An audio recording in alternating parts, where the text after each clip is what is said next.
after spending more than a week or around 1 week here in China in the eastern province of Jiangsu, in different cities, visiting different places, what stood out to you the most during the period? Yeah, I'd say two things stood out for me the most. One, how just welcoming and loving I found the Chinese people to be.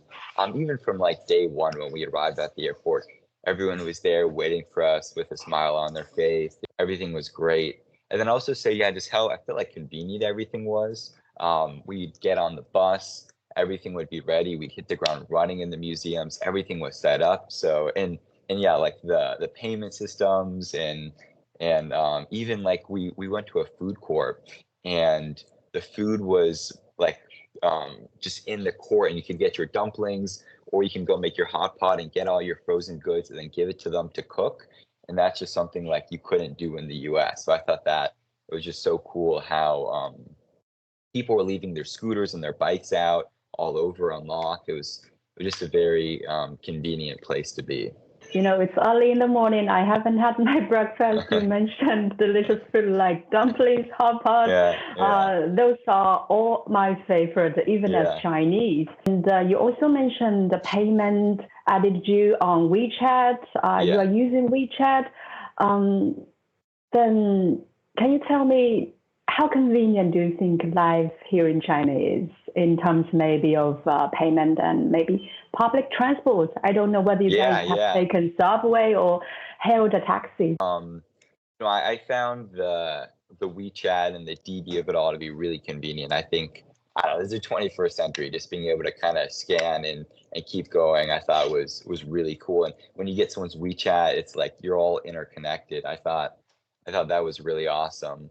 And even, the subway, on my free time, I went down to a subway terminal, I was just looking around and how cool it was. But yeah, I just think it was so convenient. Everyone rides the electric scooters everywhere, little mopeds. I think that was awesome because, the car is so big and little scooters I think are just so awesome and neat. So yeah, I think everything there was really convenient, really easy to get by. Like, after the programming was over for the day and we wanted to go explore the city.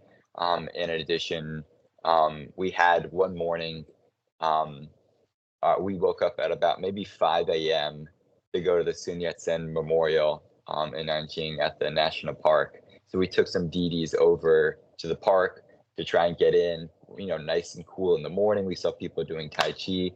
And then on the way back, we hailed our leader, Frank. He had like a group of like 9 of the little scooter riders. So we all got on the back and rode back with them with the wind in my hair. It was great. There are visits to high-tech and innovation centers. What impressed you the most at these high-tech centers? We went to one of the scooter factories and we got to see the scooter being made from almost start to finish. It takes like 23 minutes, which is just crazy. And like you could just walk alongside the assembly line and just see like this hunk of metal get turned into like this whole scooter. And then we got to see them tested and drive it off the lot and see all the different models. Then we went to the store. We saw all the different models and all the batteries, and we got to get on them and pretend to ride them. So yeah, I just thought it was so cool because I think those scooters are the future of our cities. And it was very, very cool to seeing them actually be built and right in front of our eyes. So then what would you say is your favorite among these high technologies? What is your biggest interest among these high technologies? I'd probably say in one of the museums, there was like almost an exhibit dedicated to like the aerodynamics of the bullet train and how it's sometimes it's shaped by both aerodynamics and fluid dynamics, but also like nature and how when a bird's beak is shaped and it's designed to like dive, it's kind of designed to like cut into the air, and how like China was incorporating all of that into building the most efficient and fast and reliable bullet trains just to move people around. That's our future. So. And you mentioned this is your first time coming to China. Mm-hmm. And before coming to China, what was China like to you?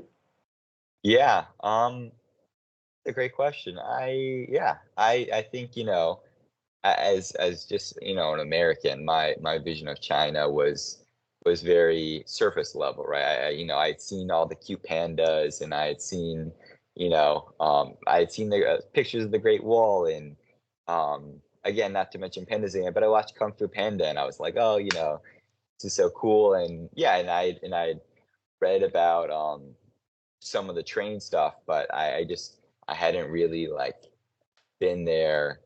I didn't know what it was like, just wandering around. Like, what does a normal person do? They wake up, they walk around their city, they get food. What type of food are they eating? What do the street signs look like? So I think, yeah, I just, there were so many questions I had, just on on a micro level about China. And I think a lot of those were answered just over the, a wonderful 7 days, getting to explore and wander and just really be immersed in the culture. And I guess this is what an immersion project is all about. Mm-hmm. You got to experience all the stuff, in an immersive mode. And then welcome to China again in the future. Thank you. See the real pandas. And then what would you say could be the major change in your perception of China after this visit? I think I'm just, I'm just come away more willing just to have more of an open dialogue. I think, I think a lot of times we kind of group ourselves into where we're from, what people we like, what people we associate with. But I think we just have to have more open mind and just reaching out person to person. Because I loved all the Chinese people I met. The Nanjing Normal University students that were with us the whole time, the DKU students, and they're my friends, and just getting to build that relationship with them and understand, at the end of the day, we sleep under the same stars, and, we drink the same water. I think was really eye-opening.